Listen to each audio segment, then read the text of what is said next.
Welcome back to Sports Coverage and Arun Foot.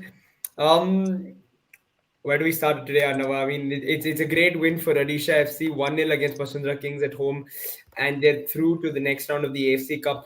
It's a wonderful story in a lot of ways. They beat Mohun Bagan quite convincingly last time out, and then they get this win. They beat Mazia from behind, so a lot of good sort of results towards the back end of their group stage campaign, and now they've, I would say, beat Basundhara Kings quite convincingly. It never looked to me like the the Wayside were a threat. Did it ever occur to you that okay, Odisha could sort of concede a goal? Because I never felt like they could throughout the course of this game. So yeah, from that point of view, I think a lot of credit to Odisha and the way they played today. From my side, what did you make of it? Well, first of all, good evening, everyone, and yeah, it's you and me. We're missing Yeah, Hiren and Shine, but and Akshat, of course, as well. But yeah, it's a big day for Odisha. It's a big day for Odisha FC. It's a big day for Indian football as well. For them to beat Basundhara Kings was, I think, very very crucial, very important. Also, in the context of that, an Indian club has to go through to the next round of the AFC Cup from this South Asian group. And in that context, it was very important. It was a close one. It was a tough one where, yeah, there were chances in the way that, yeah, Odisha had it under control, but you never know, right? It was one yeah, of those matches, and an equalizer would have ended sort of all hopes. And also the comeback from Odisha in this group, right? After match day two, they were last in the group. Now they finished top with 12 points. Um, in combination, those facts are really impressive, to say the least. And what a turnaround from that first game against Mohun Bagan Supergiant, which they lost 0-4 at home, and now to win 1-0 and actually, yeah, make it to the knockout stages of the AFC Cup. yeah. I mean, of course, they were helped by the fact that Basundhara Kings were reduced to 10 for an entire half. So yeah, that's. But regardless, I think they sort of did the job. Murtada Fall coming up with that goal, very important goal from a set piece. Who else? No, who else will score from? Who else scores a header from those sort of situations? A quick word on him, because again, it's another important goal from an experienced player. Murtada Fall is one of those players who has big match experience. He and Amaja, who played Champions League for Mumbai City 2 seasons ago, and again, you saw what six foreigners does to an ISL team, right? It just makes it more solid. And if you look at it, six foreigners, you had three players from Mizoram, you had an Amay Ranawade, a boy from Maharashtra, and Amrinder, a Punjabi. That was the composition of this team. But you got sort of very international squad in regard to on the field. Um, so that's a very important point. And on that front, I would say that yeah, it cooled the nerves, because otherwise, again, as the longer the match would have stood at 0-0, um, you never know how it could have gone. But I was a little surprised it was not as open and attacking as both coaches normally play or allow their Hmm. teams to play. It was a little bit cagey sort of, and Basundhara also showed what a lot of teams in South Asia are, that they are different teams at home and away. That we've seen that with a lot of ISL teams. Very favorite example, Kerala Blasters at home are most probably one of the toughest teams to beat, but away, we saw it recently in Goa. So therefore, these are the kind of things that are very difficult to judge. And but again, on that front, Odisha, job done. Next round, brilliant. Yeah, and again, it just looked, like you said, Anova, KG. I think because both teams sort of knew what was at stake, and they probably just didn't want to throw the kitchen sink at it. But I think with regards to Odisha, there were just a few, like, I don't know, there were uncertain moments towards the last 15 sort of minutes. Would you have liked to see the forwards work a little harder? Because I felt like it was just the back line and the midfielders sort of dropping in and defending and helping out. I thought I would have liked to see the likes of Roy Krishna fall back a little more, a couple more forward, just help out the defense to, just really shut them down and win the game. But anyways, it was still a great performance. Would you have liked to see a little more from Odisha? Because I mean, of course, you will face tougher sides going ahead. The more we see from them doing the right things, the better it is. But the only problem I think it was at some stage also was that the legs were tiring.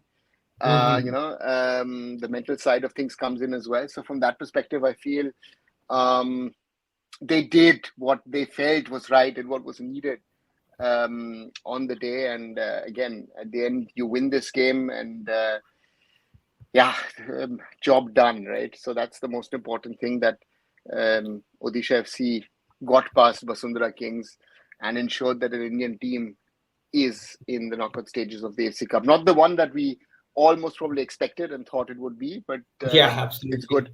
It's good that at least Odisha FC ensured that an Indian club has moved on. Yeah. I mean, happy for Odisha's. uh, We understand the. I mean, if Anirudh, you are a Mohun Bagan fan, you understand it. But yeah, Anava, of course, it's on one side you see Odisha qualifying, on the other you still have the sort of Mohun Bagan angle to look at it as an Indian football fan. And how do you think they'll be looking at it now that they've seen Odisha qualify, and they've sort of finished third in the group with 7 points in the end? I would think that yeah, that Mohun Bagan, despite the very very good start, couldn't keep it going through this competition with all the potential talent that they have on the field. I think we've spoken quite a bit about it in the last few weeks. We spoke about it explicitly around the last game um, against Odisha with Sushmit as a Mohun Bagan fan joining us. It's a strong team on paper, but they need to deliver on the field, and that is something which is the challenge, I think, for Mohun Bagan Super Giant, with all the quality that they possess. But now, of course, they also have some serious injury problems, and it'll be interesting to see how they regroup today. Just to statistically let people know, Mazia beat Mohun Bagan 1-0 in Male in the Maldives. In the other game, Mohun Bagan played actually their CFL team, which I feel was a good decision by the club or team management to give the younger boys an opportunity to play at this level, to get a feeling of international football, to travel abroad, and give a rest to their senior players. So on that front, I think that's a good thing. But it's also good that a player like Deepak Tangri, who's played limited football, got some football today, and some of these boys might be needed in the coming matches for Mohun Bagan, with depending on whoever is injured or not injured in the team. Yeah, absolutely. And Anava, just coming back to this Odisha versus Basundhara game, 16 shots for Odisha, 7 to the visiting side, 5 on target for Odisha, and just 1 for Basundhara. Clearly, there was some. Odisha had more of the ball, 54%. Not like there wasn't a huge difference in margin, but they just edged possession again, and they strung more passes together. So a lot of the stats again, like heavily favoring Odisha in this game, convincing in the end. So, do you think this will give them a lot of confidence, because they weren't really tested in this game, and it was a high I pressure game? I Yeah. think, again, there are two things. I feel we're reading these too much into the game. I think the end result counts, right? A win is a win. And Yeah, there will be teams absolutely. who most probably have 30% of the ball, have fewer chance, but have better chances, depend on counter attacks. So, Hmm. I think we need to be careful how we read these stats, how we work these stats, because it is very very important to realize that this was about winning today, and nobody cared if it was a good win, a nice win, a beautiful game, whatever. The end result will count, because Odisha FC have created for themselves history to qualify for the knockout stages of the AFC Cup. They have progressed where, again, their two biggest challengers, Basundhara Kings and Mohun Bagan Super Giants, have failed. And that's why, on that front, congratulations to them. They've done everything right that they needed to do today. and it will be interesting to see how they cope up and who they face in the knockout stages. Yeah. Are you saying that Diego Maurizio wasn't pressing much? Anything to say on him? What did you make of his performance? Diego Mauricio is not a pressing monster. I think that's one thing with Diego Mauricio. You mentioned a little earlier, Roy Krishna. These are not the guys who are going to give you a pressing game. That's not the way these guys like to play football. And they're capable of playing football. So therefore, these are the kind of things that we need to keep in mind with these kind of players. And again, age is also not on their side. You've Yeah. seen a lot in the ISL that one of the two plays, and on the other side is what do you do, and difficult one. So it's with these strikers, if you don't have a younger, a fitter striker to come in to replace them again, and we're talking about a foreign striker, an Indian striker doesn't even feature in this equation at the moment. This is the best you'll get. Yeah, and I'm not happy with Roy Krishna sort of playing from that left-hand side. He looked pretty decent at times. I think he beat his man and put in a few good crosses. Would you like to see more of him coming from that left-hand side rather than playing down the middle? It's an It interesting it twist that it we've seen. reminded me a little bit of what Sunil Chhetri plays at BFC, right? Mhm. That your central striker is not actually your central striker, but you've actually asked him to move out a little from that position.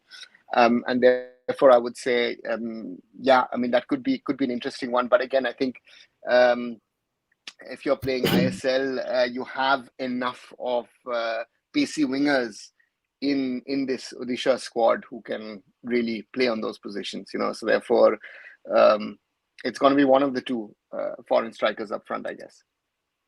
Yeah. What are you expecting, Arnav, now from Odisha in this competition? Now they're through. Um, what lies in store for them?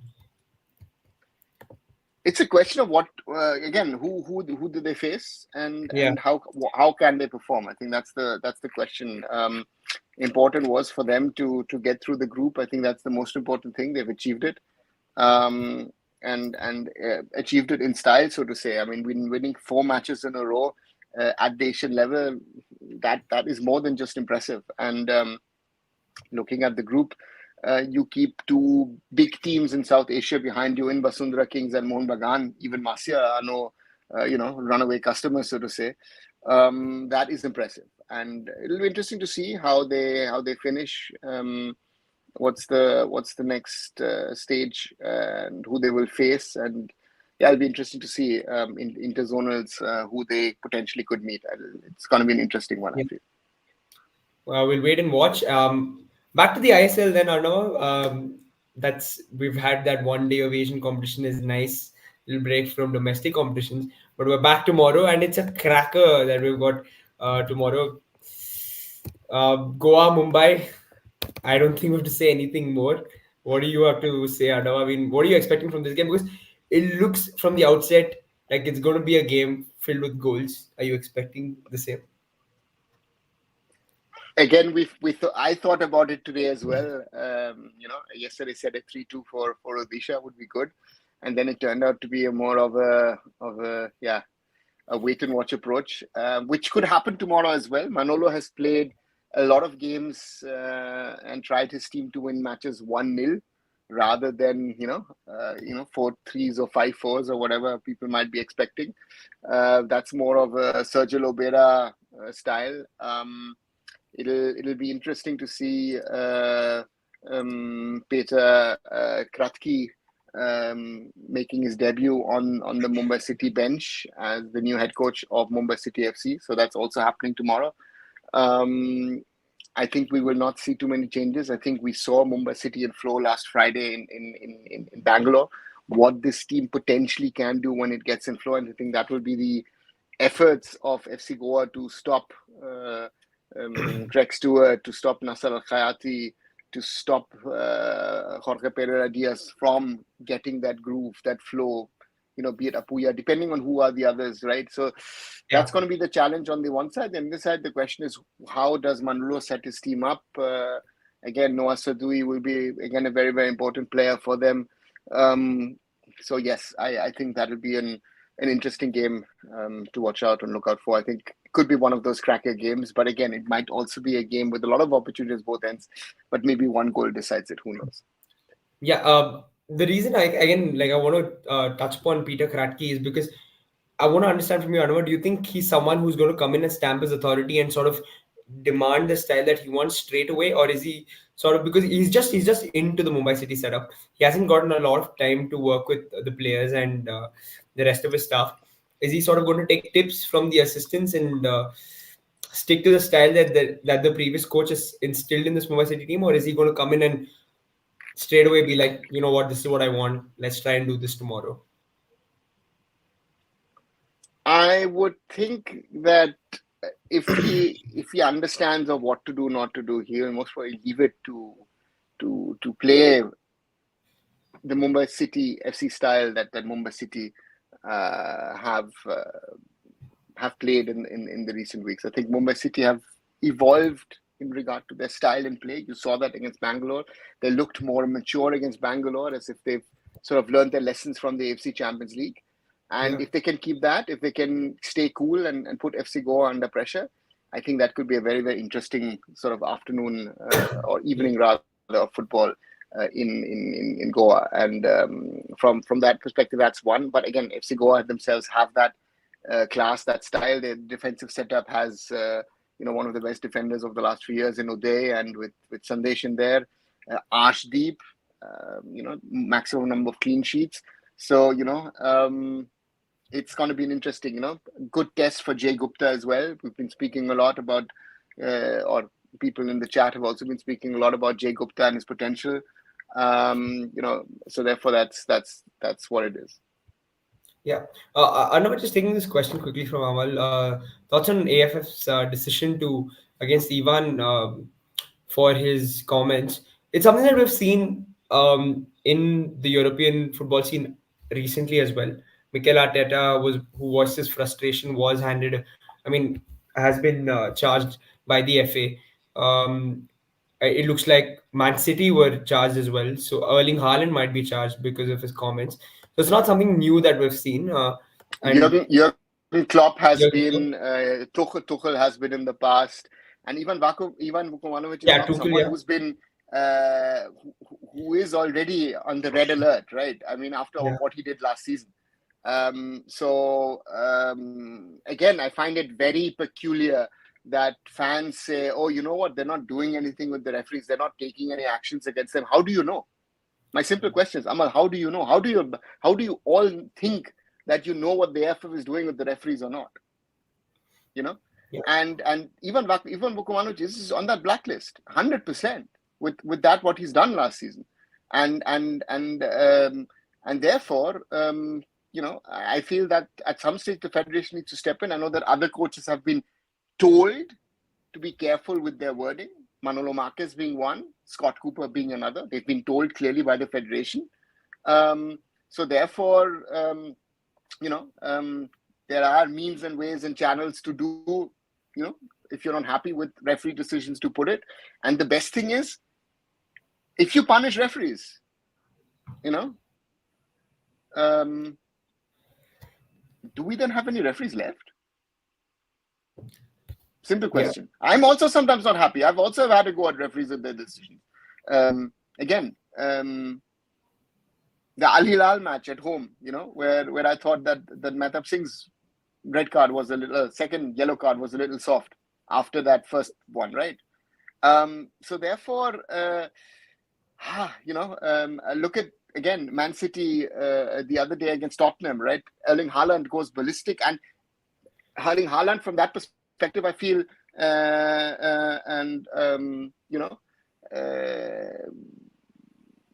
that's a huge mistake that the referee's done in that situation, because yeah, Grealish is absolutely. potentially through. So mistakes are done, but the BR does mistakes. The Yeah, point is also, if you're criticizing referees, and the way it's very interesting, Manolo Marquez has been sort of behind the flowers, between the flowers, he's been sort of criticizing it, and sometimes he goes out, and he's been told off, and others have been told off. So therefore, I think, You have to be smart in a way a little bit in how you also criticize the refs, because it doesn't help. And Yeah.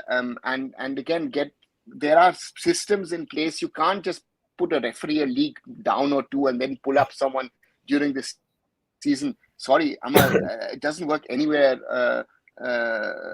You know.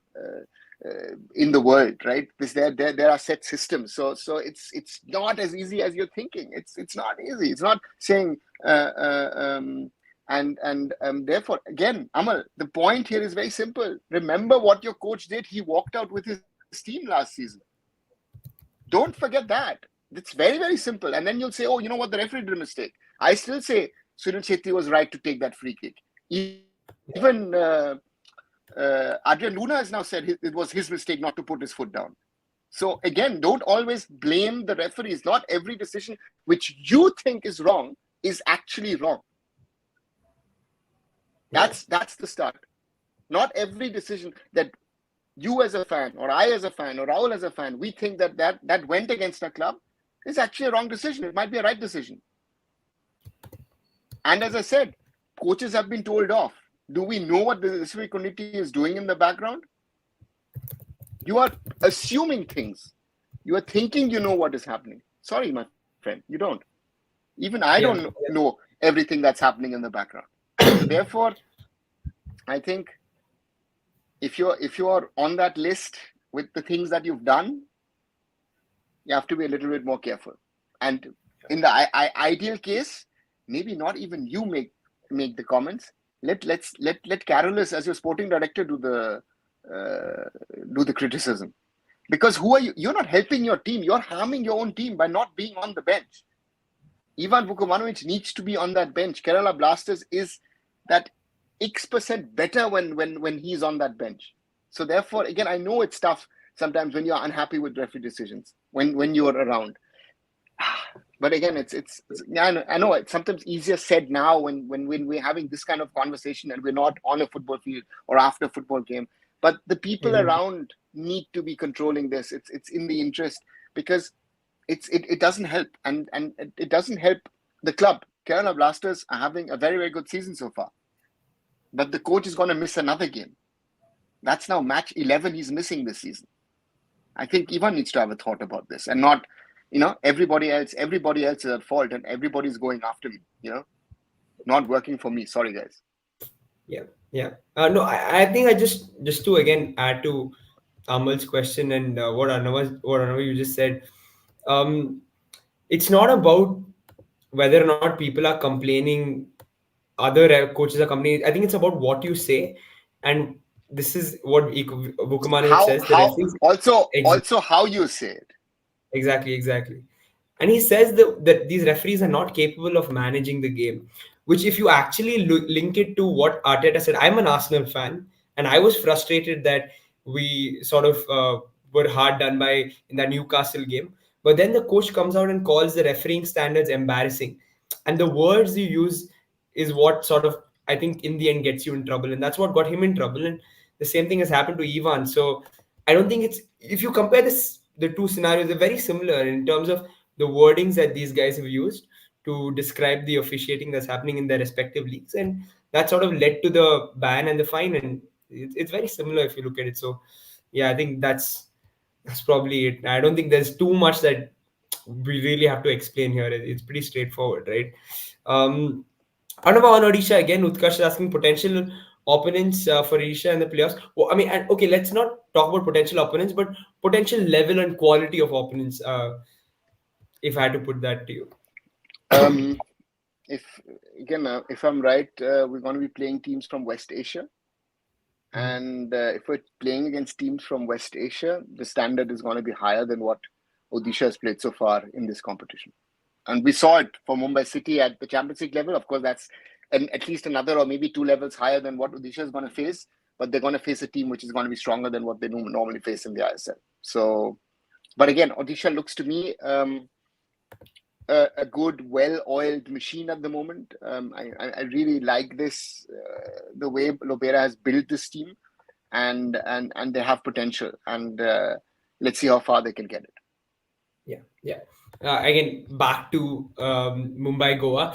Arnava, do Mumbai need this win to sort of close that gap to Goa? They're 5 points short of the top. A win here, and there'll be a game. They would have played a game lesser than Goa, but they'll be 2 points short. So it sort of closes that gap down and really puts them back in the hunt for the title. I don't think they're out of it, but again, just 5 points is a little. It sounds a little big at this stage. But yeah, do you think Mumbai really need this win? I think they needed more than Goa, as you say. Goa, I think, can live with the draw. Mumbai need that win because Mumbai needs to try and build that momentum, I think, for themselves after that big win in Bangalore. And they've got East Bengal on Saturday coming up. So if you can try and win those two matches this week, Mumbai get 9 points in 8 days, and that's good. That's very, very good, and that puts them up there. Instead of 11, you have 20 points if my calculations are right, and that puts them really on top with the best, and it puts a challenge on Mohun Bagan, on Goa, on Odisha, on Kerala Blasters, and that makes it so interesting. Then so therefore. Whoever wins is in a better position after tomorrow's game. Yeah, but Arnava, do you think if say FC Goa win, then it's they really pull away from Mumbai. They're 8 points ahead. We're not even not even halfway through. Is it then looking like they will be favorites to take home the shield? It's too early to say. I Okay. think the top five are so close, and teams will take points off each other. I think this is such an interesting season at the moment that I think any one of those top five can actually potentially win the shield. Yeah. Okay. Fair enough. Then score predictions, Arnava, for tomorrow. And are you going with Mumbai then, away from I home? would I would go for Mumbai, and I would hope that 2-1 would be a good result. 3-1 would be better, but I would be happy if Mumbai is able to win 2-1 in Goa tomorrow. Okay. Very, very, very interesting. Okay, fine. Then 2-1, Arnava, What's you're your saying? what's your what's your prediction? The thing for me is, Arnava, I always feel like Mumbai is the best team in this league, and I think there's this sort of, for me, they give me that sort of Manchester City feeling. It's almost hard to predict against Mumbai wherever they play and whenever they play. So I think I'll still go with the 2-1 Mumbai, same just like you. Um, yeah, I see them winning, and sort of I see them winning the league again. So yeah, yeah. Yeah, I don't give think us your any. give us your prediction, guys, if you have Yeah. any on that. I think it's important to see how they can sort of, again, as I said, I think it could be a very interesting part of momentum. And we've had some interesting games between Mumbai and Hyderabad in the past as well, under Manolo. So therefore, those matches are there, those games are there.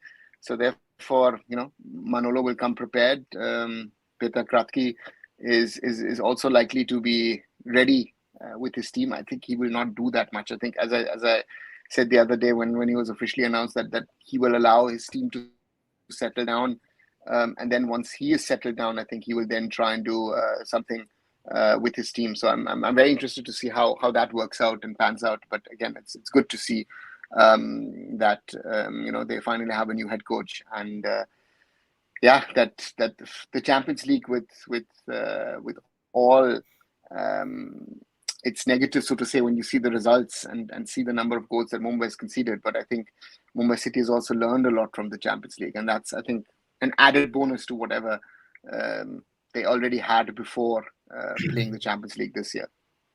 Yeah. Mahagyani going with the Mumbai win. Amal says FC Goa to win 1-0.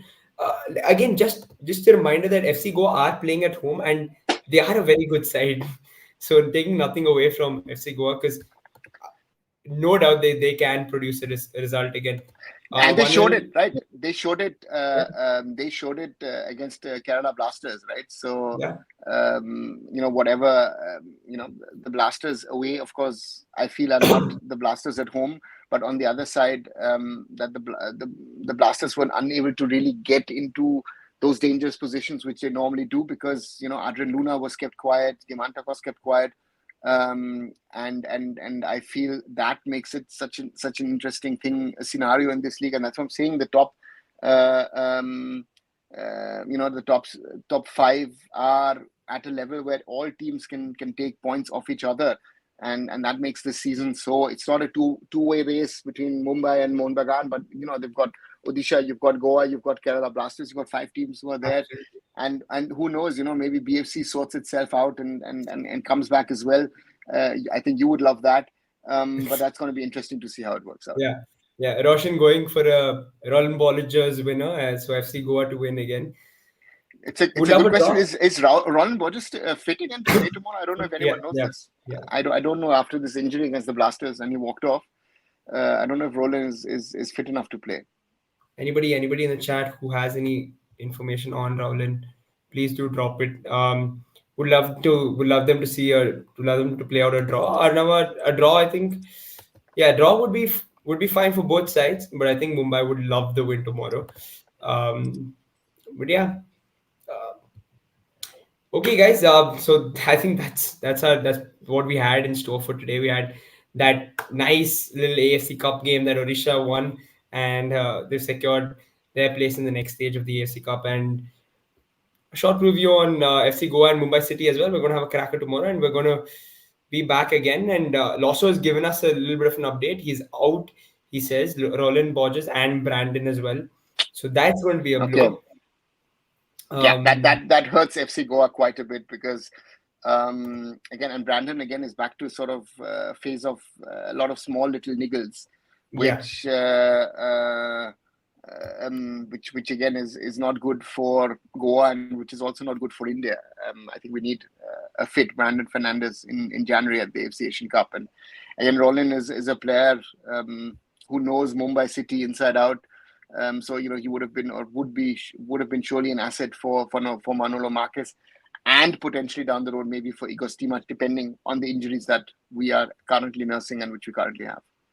Yep. Expect Rainier to come in then, Arnava, and Victor Rodriguez. Somebody I actually like. What have you made of him just before we wrap up? Victor Rodriguez had his moments last season. I felt it in Odisha already. And is one of those, small and he can get into spaces which very few players can, and that makes him very interesting. If he can get into those spaces, play those balls, and again, Goa's fluidity, it's one of those players where I feel that he has the technical abilities, of course, but also that those special moments. He can create something out of nothing, and that makes such a player so special. Absolutely. Okay, guys, we're in for a cracker tomorrow. We'll be back tomorrow to discuss about the FC Goa versus Mumbai City game. And thanks, Arnava. Everybody who's in the chat, please like and share these videos. Subscribe to the channels. And also just to mention, Rahul and I did a video on the whole BFC departure of Simon Grayson, and new coach supposedly is already finalized, but again, there's some paperwork to be done. That's the status this evening. Maybe tomorrow or day after, it's likely to be announced. And on the other side, do watch it. And tomorrow there'll be a video out on Eric Ten Hag and Man United. So we're not only just doing Indian football, but we'll be doing some short explainer videos also on international football. So do always have a look at Sports Khabri and Arun Foot, and also have a look at QTS Harry of Hiren, and of course Indian food and football of Shayan. And we'll be keeping up our promise of bringing you daily evening live updates. Good night, everyone. Good night, everyone.